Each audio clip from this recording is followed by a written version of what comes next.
Hello, geeks and nerds and all variants in between. I'm Tony Diana, and this is Of Nerds and Geeks, pop culture from a certain point of view. Today, we'll be talking to T.C. Ford, owner of United Comics, and we get to hear his interesting story of how he started in the industry, overcame some personal problems in order to create his own imprint. Let's check it out. Okay, I'm here with T.C. Ford. He's the publisher of United Comics, also the former editor-in-chief of Charlton Comics. He's a writer, artist, and editor. How you doing today? Not bad, not bad. How are you doing? I'm great. I'm fantastic. I got you on the show. I can't go wrong with that. So, for our audience, tell us a little bit about your origin story. How you started off in comic books and where you went from there. Okay. Well, let's see. I think I've always been involved in comics in some way, shape, or fashion. I started out wanting to be a writer, and I wanted to write children's books. And I was a kid at the time. But my teacher had a husband who wrote children's books for Scholastic. I thought that was the coolest job in the world. That's what I wanted to do. When you're So a kid, Scholastic is the coolest thing in the world. yeah. So I started to write children's books. And then I realized I needed an illustrator for the children's books, so I learned how to draw to add artwork to the children's books. And then I got more into comic books because it was more kinetic. You could tell a longer form story with comic books. So I went from that to apprenticing for Dick Giordano and Frank McLaughlin, and I learned a ton of stuff being there, and they had me starting out doing nothing more than just erasing the pages that they drew. And And where then was it? Where was this? this was in Stratford, Connecticut. No, I Where mean, where did they work for? they had a studio there called Dick Art, and in the studio they did work for Marvel and DC. The first day I walked in the studio, laying on the table were like 6 or 7 pages of original artwork from Superman versus Muhammad Ali. And Read that one. Are you kidding me? that, I kid you not. And we were young and like going, oh my god, this is amazing, practically drooling over this artwork. And Dick's on the phone, and he's talking to some, I guess, a dealer, art dealer, or whatever. And he goes, "Yeah, Neil wants 5 for them, but I'll take 250." And I'm like, $2.50? I got $2.50. And then I realized, no, he meant $250. Yeah, yeah. That would have been nice, though, huh? 250 for a page. Jeez. Oh yeah, oh yeah. Well, even now, if you go back, then $250 is really cheap because those pages are now selling in the thousands of dollars. Oh yeah. Given the time span, absolutely. So I'm sorry. Continue. That was amazing. So anyway, so I did that, and then I got this notification in the fan press that Charlton Comics was going to be accepting little short stories for a title that they had called Charlton Bullseye. You didn't get paid, but you got your work published and you got copies of the book when it came out. I was 15 years old, and so I said, "Yeah, let's give it a shot." Some friends of mine had gone up there, uh, ahead of me, and they showed artwork. And this is the thing: when you're becoming professional, you have to figure this stuff out because no one really tells you. Um, Unbelievable. so they're telling that they basically put the word that we're looking for stories. So in other words, they wanted complete stories, pencil, ink, lettered, written the whole 9 yards. Uh, People were going to them. Excuse me. People were going to them, and they were, just like showing their portfolios, thinking that they would get work that way, and they were getting turned away because they didn't have a story. Right. So my friends went up, and that's what happened to them. And they came back and they told me this, and I said, okay, well, I'm gonna write and draw a one-page story, and I did that. And I'm literally inking the thing on the train, headed up to Ooh. where Charlton was. And I showed him my work, and he said, "Yeah, this is great, but we're looking for stories." I said, "Well, I got this one page here," and they looked at it and they said, "Oh, this is good. We can use this." And that's how I got my first published work at 15, uh, Wild. at Charlton. Um, and then years later, I came back there because I wanted to start a line of comics, and I'm like, okay, the last guy that was there was doing reprints of earlier material, and he had a deal with Steve Ditko, where he was, producing stuff that they were going to publish as well. So the only new material they had at that point was the stuff that Ditko was providing, and maybe some covers, new covers from up and coming artists to go with the reprints that they were doing. And so the last guy passed, left the company, and they had a big gaping hole. And I walk in the door, and I'm like, "Hey, I'd be interested in being in charge of your comics line." And I showed them ideas of what I wanted to do, and they said, "This works. This is good," you know. And they gave me a deal. I signed a contract, and started working on material. That's amazing. I mean, I remember as a kid reading Charlton Comics. So, I mean, the fact that you have that connection to that is just mind blowing to me. Mm. So I went from that to a lot of things happened with the Charlton thing, and it had Yeah. nothing to do with them. It was the fan press going, "Oh yeah, Charlton's just going to come out with more reprints." No, we're not doing reprints. Um, we're doing all new stuff. And I started showing material to the fan press, and they're going, "Okay, well maybe they're going to do something." And then other people would come along and say, "No, no, they're never going to do anything." And I ended up putting out more fires than actually trying to get work done, and that was a big problem. And I got frustrated finally with the whole thing, because I'd have artists that would start doing artwork for me, and then they suddenly stop, and I'm like, what are you stopping for? Well, I heard that the company is selling the work, the characters off. And I said, they've been selling the characters off before we got started. What's the and the contract I have are for specific characters. Those characters will not get sold, because a couple of years before that, they'd sold the action hero line pretty much to DC. That was done as a gift for Dick Giordano, because now he was at that point was an editor at DC, and he was an editor at Charlton back in the day. He's the one that spearheaded all those characters, the Captain Atom, Blue Beetle, etc. So DC swooped in. They swooped in and bought those characters, and they didn't know what to do with them. They were like, "Okay, now we got these characters. What are we gonna do with them? Oh, we don't know." And this British guy with the name of Alan Moore comes along and says, um, I like those characters. And he had a proposal for something that he was going to utilize the MLJ characters, which are the Archie superheroes. Mm-hmm. Um, but now, since DC owned the Charlton characters, he could kind of cobble it together and make it, adapted to that. So he wrote this miniseries, and they reviewed it, and they said, "This is awesome. The only problem is that once you're done with the story, we can't use these characters anymore because they'll be all screwed up. Why don't you change the names of the characters, and we'll publish it?" And that's where Watchmen comes from. Um, Yeah, 'cause all I knew Watchmen, like certain characters based off like the Question and Beetle and stuff like yeah, that. all of them are based on Charlton, or previously Charlton created characters. Silk Spectre is what's the name of the character now? Nightshade. Nightshade was her character. They're all of them are based on characters that DC bought from Charlton. And that became its own thing. But anyway, but we had a bunch of stuff left. We had Fighting Five. We had the mini ghosts of Dr. Graves. We had uh, Venture Squad, which was the to me was one of my favorite Charlton books, hero books. So that's the one I immediately said, okay, we got to do this as a series. And I wrote a whole little outline about it. And then I found this young girl by the name of Amanda Connor, and she drew the Venture Squad books for me. And this was before she got work later at Marvel, and Sure, yeah. yeah, so on and so forth. And we had a nice little crew of people that have now gone on to do other things that are relatively notable.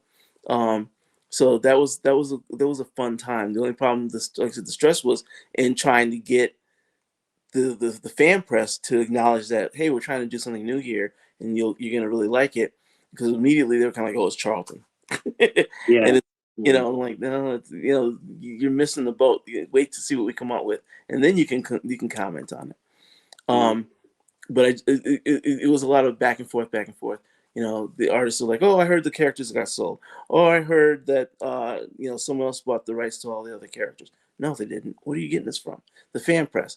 I don't know why the fan press was saying this, because it wasn't true. They like And to stir up stuff. yeah, and so it just got frustrating because I couldn't keep a schedule, because I had artists thinking, oh, I read this in the fan press, so it must be true. Well, did you think to call me to find out? I'm the editor in chief. You think you could call me? Did you guys still have E-Man? No. E-Man had been bought by First Comics, that's right. Right. That was one of the first ones to get sold, because actually the day that I went up there with my first page of story, they were showing me the fan press, how E-Man got bought by First Comics, and I was like, oh, cool, and I look forward to that, and so that was that. So that was even before DC bought the Action Hero line. That was like one of the first ones to get bought. Okay. But so that was the beginning of it all, and then I've gone on from there to do lettering. I think one of the last comic stories that was drawn by Mike Sikowski, I lettered. Oh wow. Yeah, and I was a big fan of his from Justice League. So it was like, oh my god, I was afraid I was gonna mess it up. Yeah. Yeah, because it's like, oh boy, I hope I did you right, sir. right. And then I lettered some stuff for Tim Vigil. He did a series called well, it only came out, the only one issue came out of it. It was a series called Omega, and I lettered that book for him. And then Marvel came down and said, "Oh, we own the rights to the name Omega. You can't do that. Cease and desist." And so he ended up renaming it Omen. And the one issue came out, and I think that was the end of it, because I think he just figured he wanted to focus on Faust instead. So that was Makes that. sense. Did Yeah. you ever get just random, because another one of my favorite lines? Did you ever get to work on anything in Vertigo? No. That was after. That was later. No, I never worked on anything with Vertigo. Okay, just out of curiosity, no biggie. So after that, what is this where you made your transition into self-publishing, or I'm sorry? is this where you made your transition into self-publishing? Well, that came out because I've always worked behind the scenes. People would come to me and go, oh, I want to do my own comic book. Can you help me out? And I would say, sure, fine, no problem. And first it was a couple tips. Then it started to be more than that. Then I'm doing production work, and then I'm handling distribution, Wow. like being their point man to go to Diamond. And I wasn't getting anything out of this. I was supposed to get paid money, and the money would never materialize. And the final straw for me was I worked with this guy who's a really talented artist, but he had no clue about how to put together a comic book. So I said, okay, fine, I'll help you with this. Put the comic book together for him. Did did all the graphic designs for it. Started sending out press releases to everywhere about this book coming out. And then they started to call him to do interviews. And as you know, lay people think that one person draws the entire book, from soup to nuts, every comic book. Because the first question they will always ask you is, oh, and you drew these all by yourself? No, it's a team effort, but that's, they don't understand that's Yeah, how. the process. Right. So, of course, he got interviewed from the local newspaper, and they said, oh, and you did this all by yourself? And he goes, yeah. And I'm like, oh, because I had nothing to do with that, I guess, Wow. And still not getting paid, not getting credit, and kind of the invisible man. And I'm like, I can't do this anymore. And what I'm going to do now is I'm going to start publishing my own stuff under my own brand and do it that way. And What year did you start that? In '93. 93. Okay. Yeah, so we've been putting out stuff intermittently here and there. Like it was never like a monthly line of. So you're like nearly 20 years in the business at this point, right? Yeah, that's Because It's been over 40 years Superman altogether. Muhammad was like 76-ish, wasn't it? I'm sorry. Superman versus Muhammad Ali was like 76-ish, 75, Uh, 76, no, or that was it was later? 1980. Oh, it was 1980. Okay. Yeah. I don't know why I thought the 70s, late No, 70s, but that's six fine. was I think 76 was Superman versus Spider-Man. Oh, okay. I'll buy that for $1. That makes Yeah, sense. and I've seen But still, originals from that. I've seen originals from that too, uh, uh, that's because another one of my favorites. yeah, Ross Andrew penciled it, and Dick Giordano inked a lot of that, with Terry Austin doing backgrounds, and which a lot of people don't know because I don't know if Terry was credited. I think it was like special thanks to or something. I But think it yeah, was that. so yeah, but that and that was amazing. I've seen the pages. The pages are actually smaller than the tabloid size that they printed it. Which Okay. is interesting. So, but yeah. So that's for me was the most exciting thing about being behind the scenes is I got to see all the production. I got to see all the artwork, and kind of study it as went. At one point, I worked for Chemical Color Plate, and we did the color separations for Marvel, DC, and Archie primarily. Um, and so the artwork would come in and they would shoot it, make negatives, and then we would use that to do the color separations. So I got to see all this artwork as it would come into the art department. Uh, what a When thrilling time that must have been. hmm?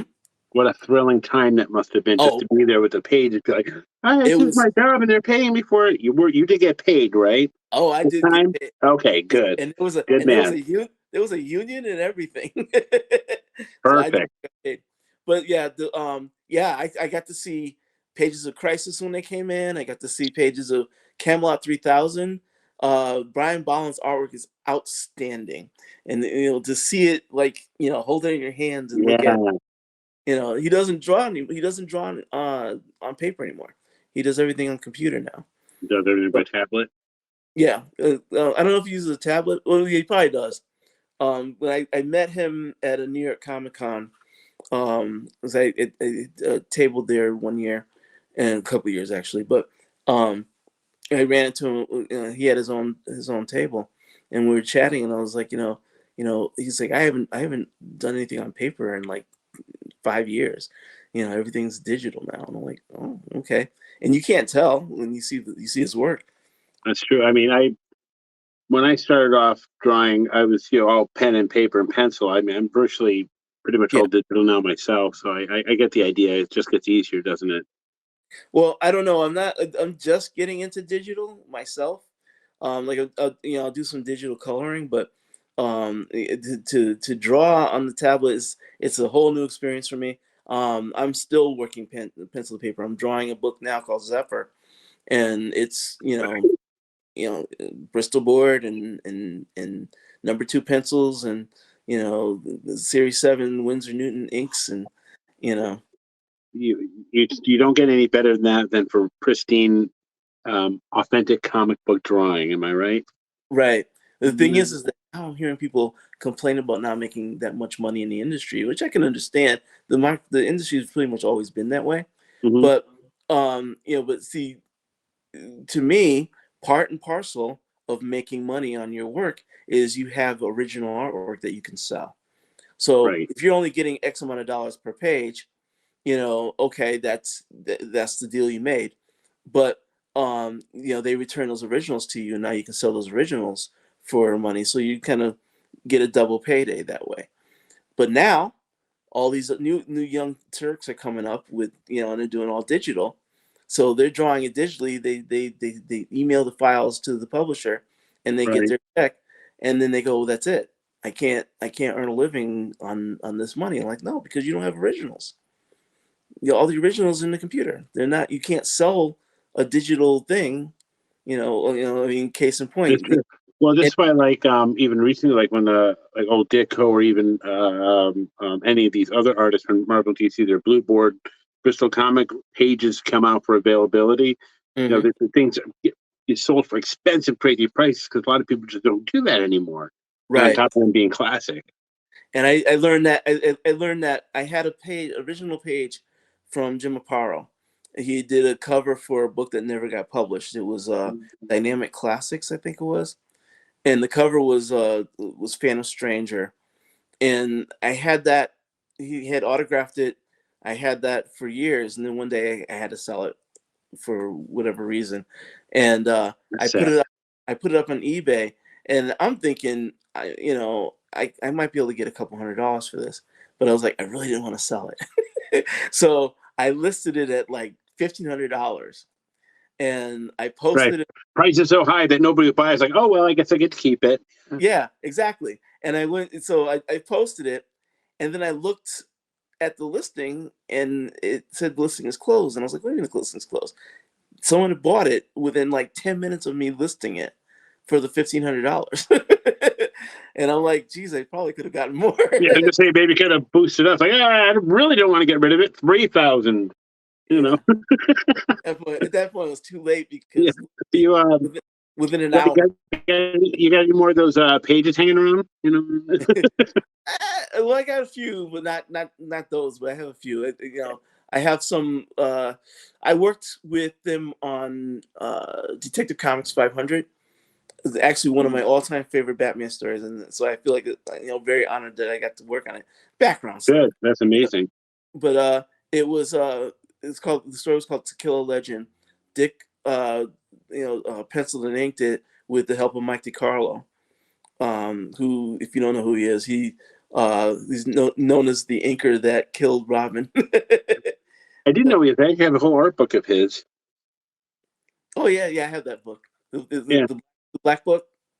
No, it's some clay. With some clay. Yeah, it's the Marvel art of Mike DiCarlo Jr. Actually. Oh no. That's the wrong one. Yep, That's Mike. I just realized that. Yeah, Mike Diodato. I like that, and I should own that too because I love his work. Mm. Absolutely. And I'm friends. So moving. Okay. Let's say, just so to move on, let's talk a little bit about your imprint, United Comics. Okay. What was the idea? First off, what was the idea for the name, and then what was the idea? What was the mentality behind making another comic book imprint? What separates yours apart from the others? Okay. Well, basically, the way when I first created United Comics, I thought of it as, okay, these are all people that want to get published, and so we work, the safety in numbers. We all come together and we're united, in putting out material. Then that's the brand. So that's where I came up with the name for it. And I thought of us as being like what I call the poor man's image. You bring your stuff to us, we publish it, we work out some financial deal. And what was happening initially was when people were coming to me going, "Oh, okay, so I'll just drop the work off you. You do all the rest of the work, and then I'll get all the money, right?" And like, that's not how this works. And so, I finally said, you know what, if you want the job done right, you got to do it yourself. I started, creating a title. It was pretty much all my own work. Figuring that once they see that there's a book out, then they'll go, oh no, I want to be a part of that now, because it's one thing when it's just a concept. Once you have proof of Sure. concept, people get involved. Absolutely.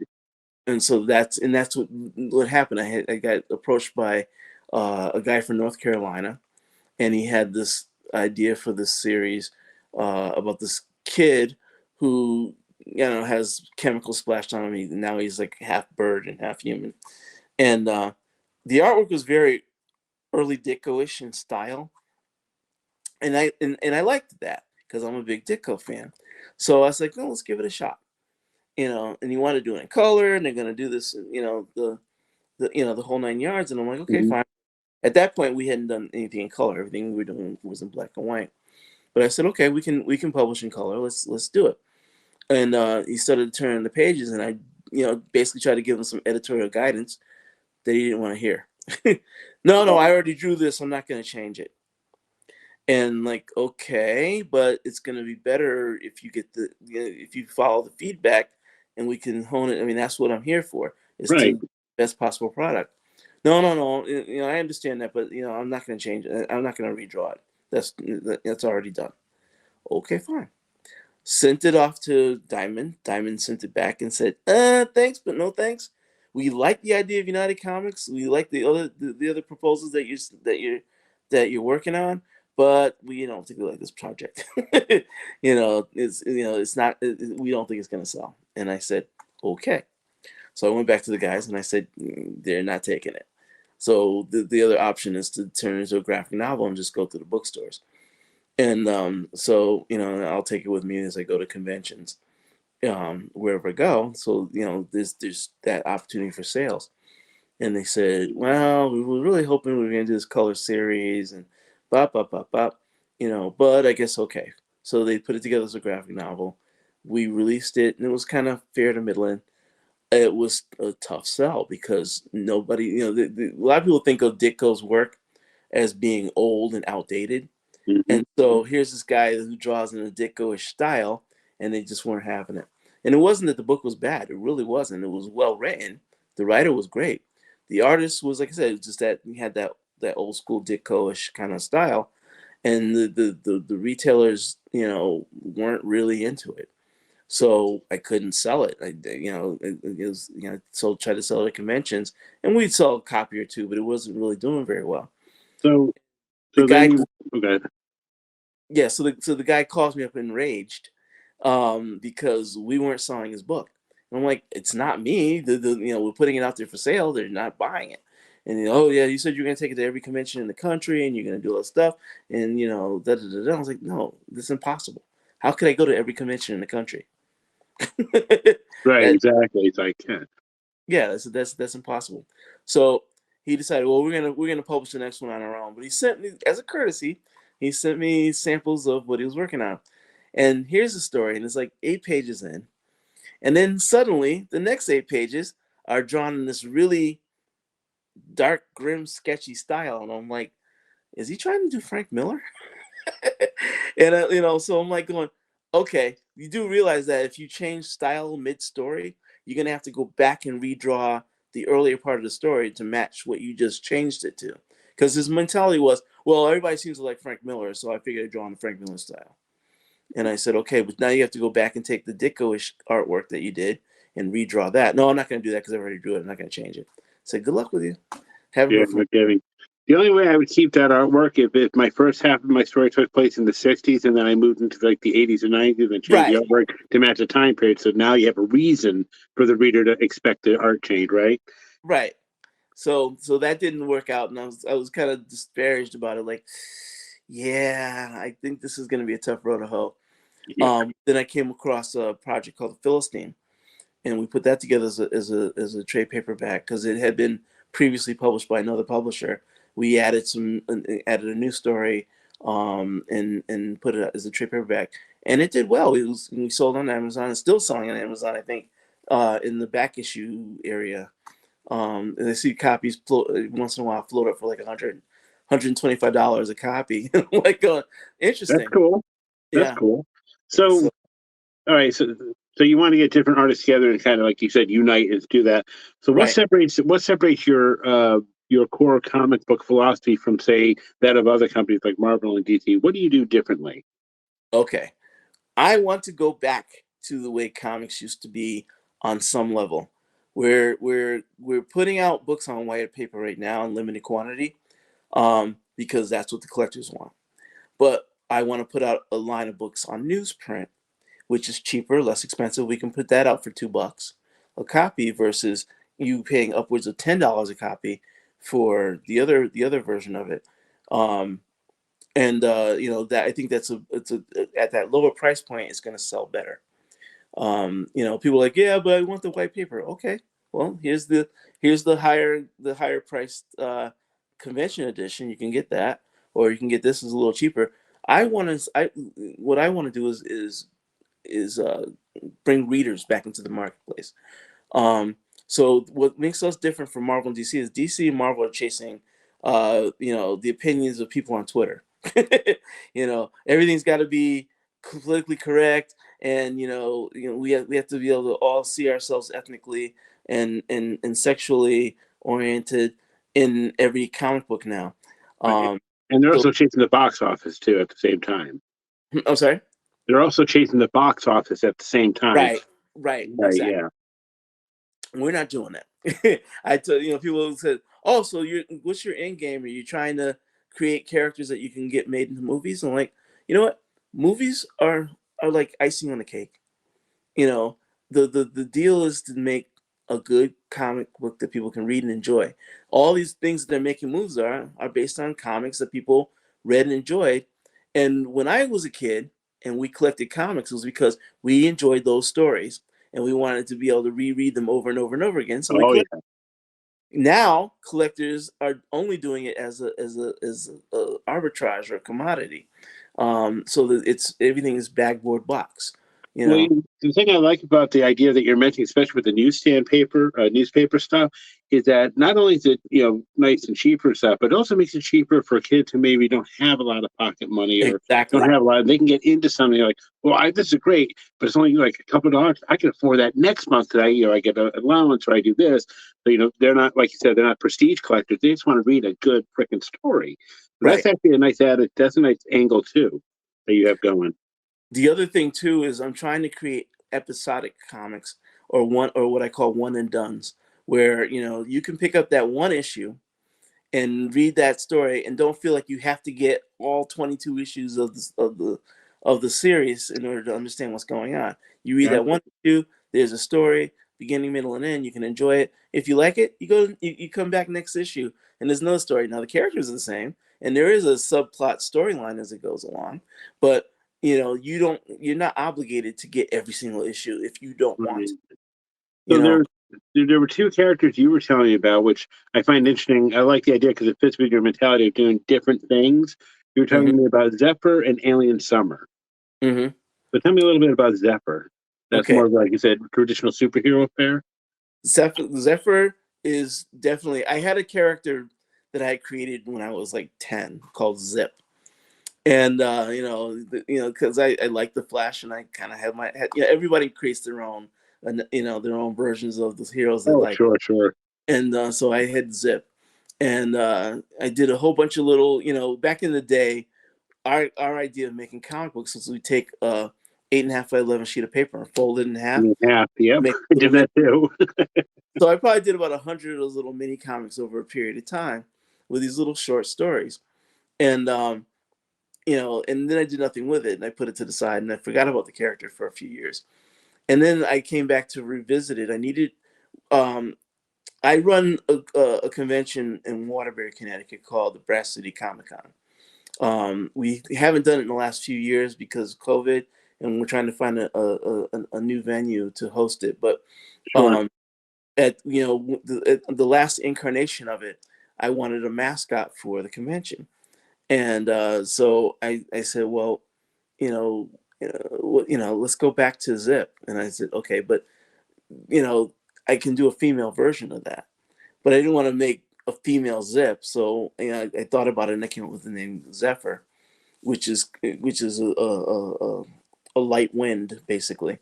Um, and also, I think also a Greek demigod or something. But Mhm. anyway, so so I create this girl who's 17 years old, 17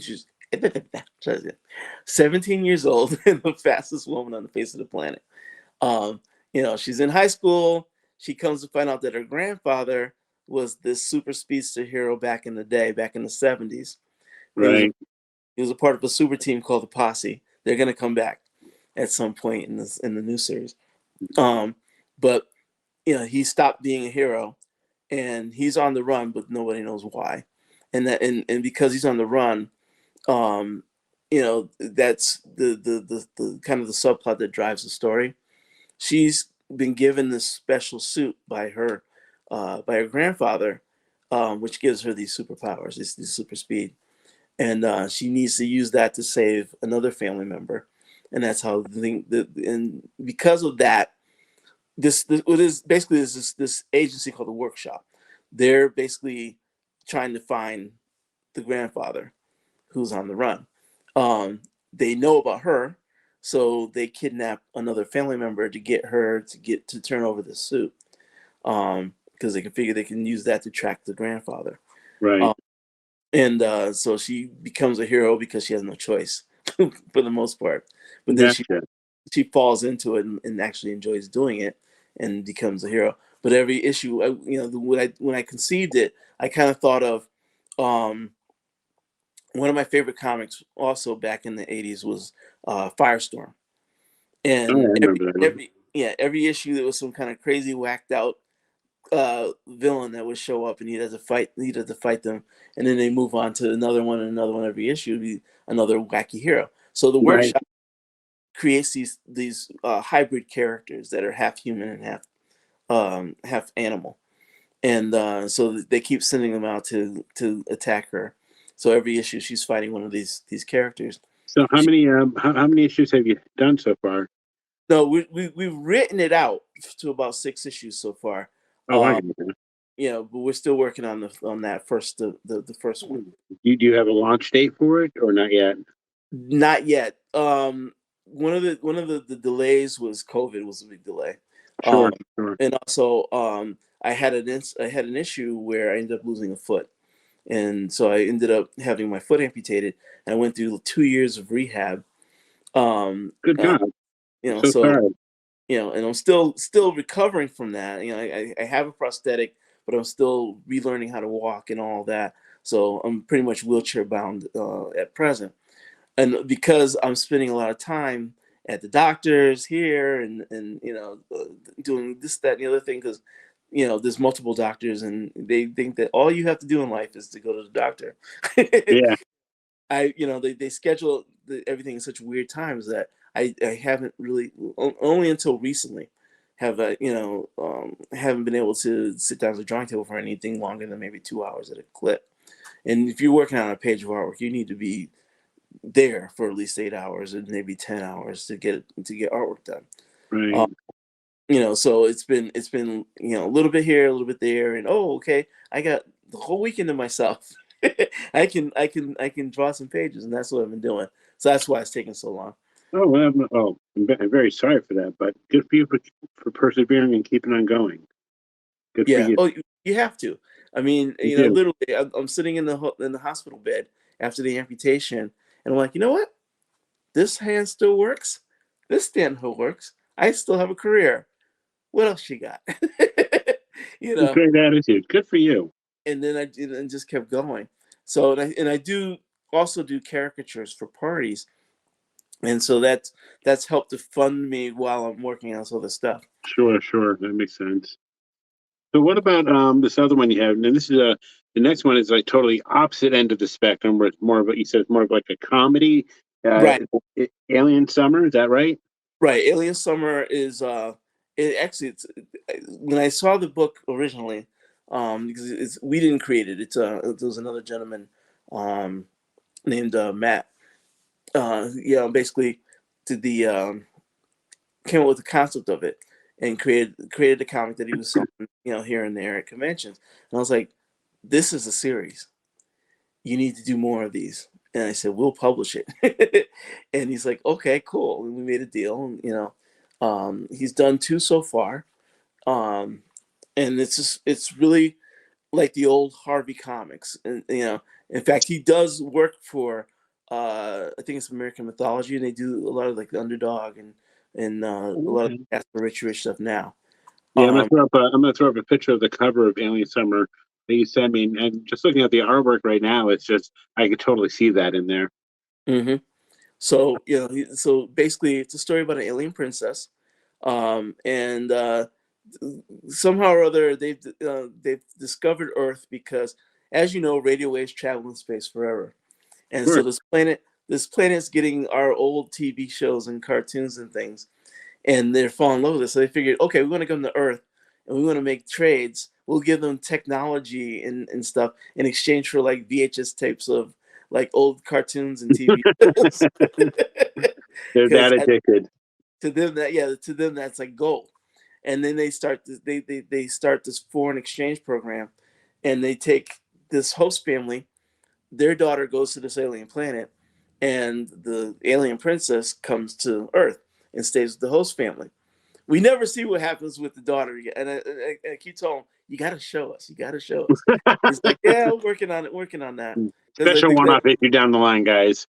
Special yeah, Afghan edition. I don't know. it would be the flip side. Because here's this human amongst all these alien creatures, alien royalty. So, but anyway, so she has no clue about Earth customs whatsoever. She just kind of does what she wants to do, and the host family represented in the comics primarily by the younger brother of the daughter. Basically is trying to keep her out of trouble, and she likes to get into trouble. So it's pretty funny. The first issue, we get to meet her and her little idiosyncrasies. She loves video games, so that's a big thing for her. The second issue, she kills Santa Claus, but As he one gets does, as one but he, does. but he gets better. He does get better. Oh, Um, good. and the third one he's working on now will be 3D. And Oh, it's that's been fun. years. Yeah, it's been years since I've seen a 3D comic, and he figured out a technique to do it, and I said, let's do it. So he's got some cool ideas as to how that's going to be done for the comic, and he's writing it now. And the effects that he's described to me are going to be very unique as far as a 3D comic is concerned. So I think something that you'll definitely enjoy when it comes out. Now I'm going to put the link now below in the description section of where you guys can check out his comics, and I assume Alien Summer's out for purchase now. Yeah, Alien Summer 1 and 2 are available for purchase. Any of the conventions that we show up with, we bring it with us. Also, you can get them on eBay. We have I'm developing a distribution network called IndieBox. And so we're starting it, and the way I describe it is I'm planting a seed. We have an account on eBay, and we're selling right now we're selling all the United Comics through IndieBox on eBay. Eventually what's going to happen is we're going to carry other people's books through that same channel, and then we'll slowly start to branch out, and we'll start to get into go into the shops and sell in the stores. But the goal is for indie boxes to become an independent distributor for not just our books but for other small press independent publishers, Sure, because teamwork makes the dream work, right? right. Well, that and Diamond, I don't think really cares about the small guys. They cater Mm. to they don't see enough money in it. So so they don't really, they have a bunch of onerous rules that are not, if you have big money in the marketplace, you can brush off and say, fine, I'll do that.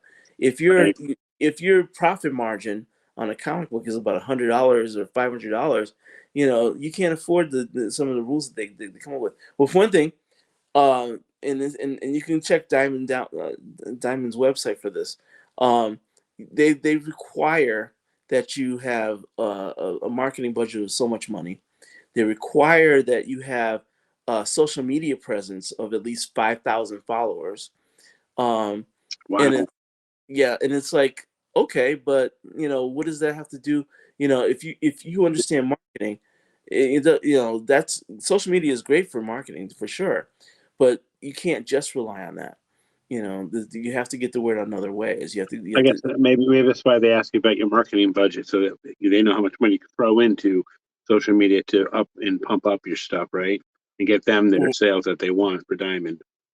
Right, but you're buried in a phone book of titles in their catalog. If you get in, and you're buried. They have their premier publishers in the top, Of course. and basically all the retailers order the stuff from the premier publishers, and then if there's a book I heard about that might be hot, I'll get that.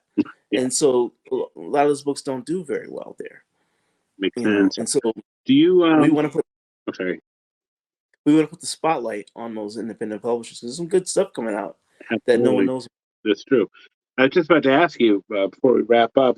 Um, have you ever looked into the possibility of getting into Free Comic Book Day itself and having your comic distributed with all the other free comics? Is that a thing you can do? There's a whole song and dance with that too. I actually did consider that, and when I thought we were gonna have Zephyr out last year, I investigated it, and it goes to a board.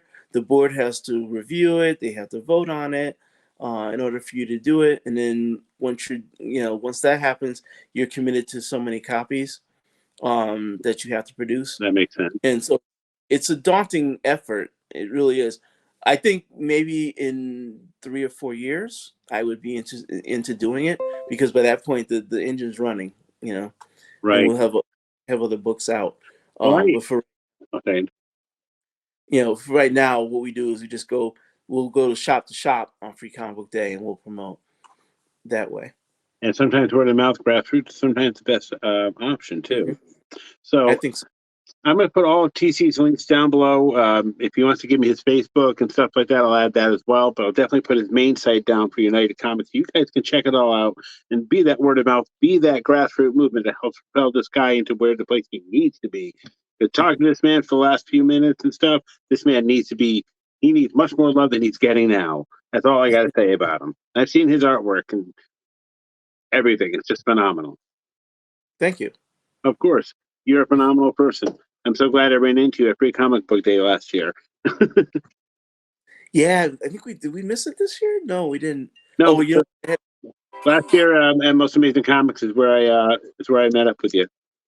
right. The Most Excellent Comics, I think it's called. Yeah. We didn't. They oh, that's what it was. He did a grand opening, and we weren't able to make that. That's what it was. It was after Free Comic Book Day. Right, he did that after. But Yeah. Thank you so much for being on the show. We really appreciate it. And I think our viewers are going to really enjoy your fascinating stories. Thank you. I appreciate that. Of course, you have yourself a great one. Yeah, you too. Take care. All right. Well, I hope you've enjoyed the interview with TC. He's a fascinating man with a lot of great ideas. Please don't forget to like, subscribe, and hit the notification bell for future videos. Also, feel free to check out my online store with lots of cool swag created with artwork created by yours truly. Until next time, remember, stay united.